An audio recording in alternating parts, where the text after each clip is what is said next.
Good day everyone, medyo interesting ang topic natin dahil ang dami namin na-receive na comments. Paano ang gagawin kung yung mobile number mo ay meron ng GCash account kahit hindi ka pa naman gumagawa? Hashtag GCash problem today. Tatalakayin natin yung iba't ibang possible na dahilan at mga interesting din na katanungan katulad ng what if ma-access nyo yung account? Pwede nyo ba kuhanin yung laman na pera? O ito ba ay isang phishing scam na maaaring gamitin ng inyong identity upang manloko ng ibang tao? Malalaman natin ang mga kasagutan sa pagpapatuloy ng ating video. Alright, ano nga ba yung mga possible na dahilan? Number 1, maaaring nagkamali lang yung gumawa sa pag-enter ng mobile number.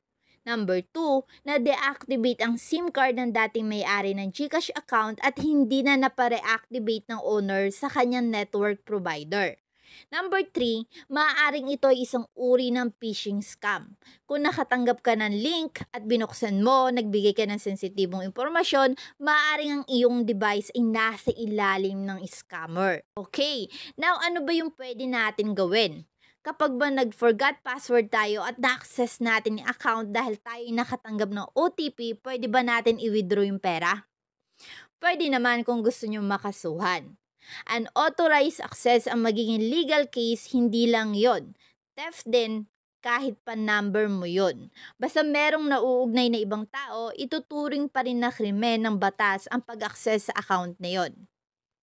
Kung ganon, ano nga ba yung dapat mong gawin? Contact GCash support. Meron naman tayong tutorial kung paano ba mag-submit ng ticket sa GCash. Ang link nasa comment section. But what if na phishing scam ka nga? Ano ang dapat mong gawin para maproteksyonan yung mobile device mo? Bago ko ibigay yung mga dapat mong gawin, like, subscribe, and hit the notification bell for good luck. Alright, first, need i-disconnect ang device sa internet connection. Second, mag-login ka gamit ang ibang device at palitan mo ng password lahat ng social accounts mo. Third, run antivirus scan sa mobile mo. Mag-install ka ng mga legit na antivirus. Then, i-monitor mo yung mga accounts mo kung meron mga kakaibang activity na hindi ikaw yung gumawa, especially yung mga bank accounts mo. And last, educate yourself tungkol sa mga senyales ng mga phishing para hindi na ikaw ulit mabiktima.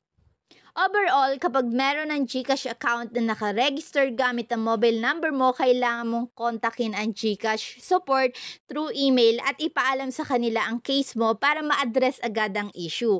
Dahil hindi mo yan masasolve mag-isa. Kailangan mo talaga ng tulong ng GCash team. Anyway, kung nakatulong kahit papano ang video na to, maaari ba kaming humingi ng maliit na pabor? Mga kabomboms, pagkatapos ng aming video, huwag niyong i-skip yung ads, pampaswerte na.